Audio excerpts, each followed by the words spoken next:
Bon dia! Anem a veure la segona part de les derivades. Si recordeu, en el primer vídeo i també a la videoconferència que vam fer, vam explicar unes fórmules de derivació. Doncs aquí tenim la resta de les fórmules que heu d'estudiar, excepte aquesta d'aquí, que ja la vam fer a la primera part, però també l'hem posat ara, almenys a la videoconferència.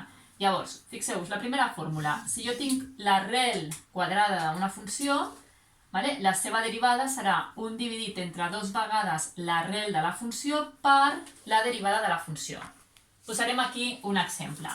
Suposem que hem de fer igual a l'arrel de 3x més 1.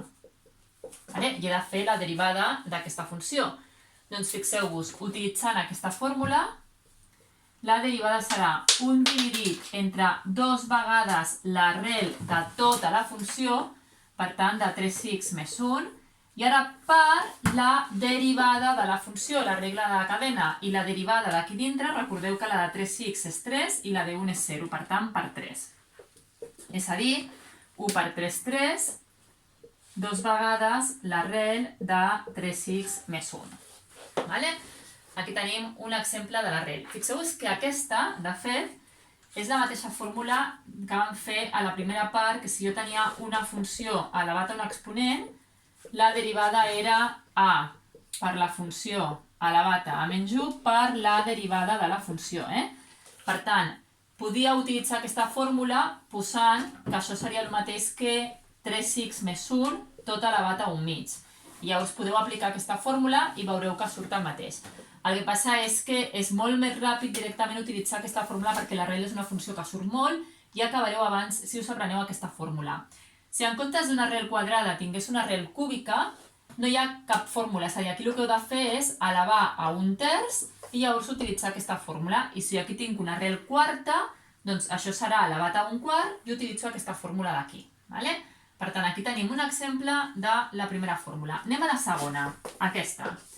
Què passa si jo tinc igual al logaritme neperià d'una funció? Aquesta la vam veure no en el vídeo, però sí a la videoconferència que vam tenir. Per tant, la derivada és 1 dividit entre la funció per la derivada de la funció. Per exemple, si jo tinc el logaritme neperià de l'arrel de 5x més 1. Per tant, la derivada d'això serà 1 dividit entre tota la funció, és a dir, l'arrel de 5x més 1, i ara per la derivada de la funció, que és aquesta. Per tant, ara aquí tinc una arrel i per tant ara hem de fer servir la mateixa fórmula que hem fet abans. Per tant, per la derivada de l'arrel, que serà 1 dividit entre 2 vegades l'arrel, i ara per la derivada del que tinc aquí dintre, que són 5. Què puc fer ara? Doncs fixeu-vos que si jo multiplico l'arrel per ella mateixa, com és el cas, l'arrel marxaria. Recordeu que arrel de 2 per arrel de 2 és 2. Arrel de x per arrel de x és x. I per tant em quedaria 5, 1 per 1 per 5, i aquí em quedaria 2 que multiplica a 5x més 1. És a dir, tenim aquí un exemple del logaritme neperià on la funció és una arrel, i per tant quan feu la derivada de la funció hem tornat a aplicar aquesta fórmula d'aquí. Anem a veure ara què passa si en comptes d'un logaritme neperià tinc el logaritme en base a, és a dir, un logaritme que no sigui en base e, com és el logaritme neperià. Doncs fixeu-vos que és la mateixa fórmula, però aquí he d'afegir en el denominador el logaritme neperià de la base. Per exemple,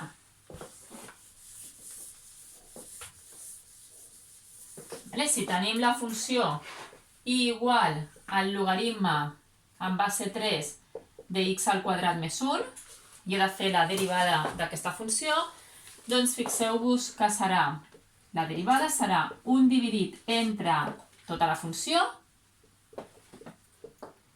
per el logaritme neperià de la base, que en aquest cas és un 3, i ara per la derivada de la funció, que en aquest cas la funció és un polinomi, i com ja sabeu, la derivada de x al quadrat és 2x, i la derivada de 1 és 0, i per tant quedarà per 2x. Aquí, igual que abans, l'únic que podeu fer és aquest 1 i aquest 2x posar-lo tot en el numerador. I ens quedaria 2x dividit entre x al quadrat més 1 per el logaritme neperià de 3. Ja tenim, per tant, un exemple de les tres primeres. Anem ara a la tangent de x. En el vídeo primer i a la videoconferència vam veure la derivada del sinus i la derivada del cosinus, però no vam veure la derivada de la tangent. Anem a posar l'exemple de la tangent. Si jo tinc la tangent de x al quadrat. La derivada de la tangent té dues possibles fórmules. Una que és un dividit entre el cosinus al quadrat de la funció per la derivada de la funció i l'altra que és un més el tangent al quadrat de la funció per la derivada de la funció, perquè trigonomètricament podeu comprovar que això és exactament el mateix que això. No ho farem ara, però sobretot si sou del primer de batxillerat científic ho podríeu comprovar perquè és una identitat trigonomètrica fàcil de fer. Anem a veure aquesta d'aquí. Quina seria la derivada? Doncs la derivada, si apliquem la primera fórmula, podríem dir que és un dividit entre el cosinus al quadrat de la funció, que en aquest cas és x al quadrat, per la derivada de la funció, és a dir, per 2x. Aquesta seria la derivada si apliquem la primera fórmula. I si aplico la segona fórmula, la derivada serà un més tangent al quadrat de la funció, que en aquest cas és x al quadrat, per la derivada de la funció, és a dir, 2x. Per tant, aquestes dues expressions que volen dir exactament el mateix seria la derivada de la tangent. I per últim, tenim la derivada de les tres funcions trigonomètriques inverses, que és l'arctangent, l'arcsinus i l'arccosinus. La que més s'utilitza de totes és l'arctangent. Si jo tinc un arcsinus, la seva derivada serà un dividit entre l'arrel d'un menys la funció al quadrat per la seva derivada. Si jo tinc l'arccosinus, fixeu-vos que és la mateixa, però l'únic que canvia és que aquí tinc un negatiu. Per tant, serà menys 1 dividit entre l'arrel d'un menys la funció al quadrat per la derivada. Fixeu-vos que només canvia el negatiu. I si jo tinc l'arctangent, que aquesta és la que més s'utilitza, és un dividit entre, és a dir, sense l'arrel, un dividit entre un més la funció al quadrat per la derivada. Per tant, tenint aquestes tres fórmules, per acabar aquest vídeo veurem un exemple.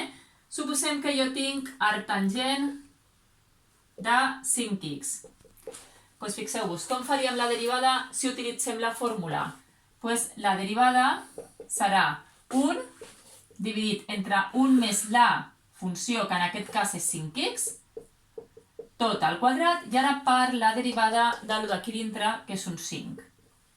Per tant, això em quedarà 1 per 5, 5, i aquí 1 més 5x al quadrat és 25x al quadrat. Vigileu perquè en els límits molts, quan feu al quadrat, us oblideu de fer el quadrat a 5 i en ficàveu 5x al quadrat. Per tant, si jo faig tot això al quadrat, em quedaria 25x al quadrat. Per tant, aquesta seria la derivada. Si en comptes de l'arctangent, suposeu que jo tinc arcsinus de la mateixa funció, per exemple, de 5x, doncs quina seria la derivada? La derivada seria un dividit entre l'arrel d'un menys la funció, que en aquest cas és 5x, al quadrat per la derivada de l' de dintre de la funció, que és un 5. I per tant, aquí em quedaria 1 per 5, 5, dividit entre l'arrel d'un menys 25x al quadrat. I per acabar, si en comptes de l'arcsinus em posen la derivada de l'arccosinus de 5x, en aquest cas seria exactament la mateixa que tenim aquí, però amb un negatiu aquí. I per tant, la derivada seria menys 1 dividit entre l'arrel d'un menys la funció al quadrat per la derivada de la funció, és a dir, menys 5, menys 1 per 5 menys 5, dividit entre l'arrel d'un menys 25x al quadrat. I amb aquest vídeo acabem les fórmules importants de les derivades. Gràcies.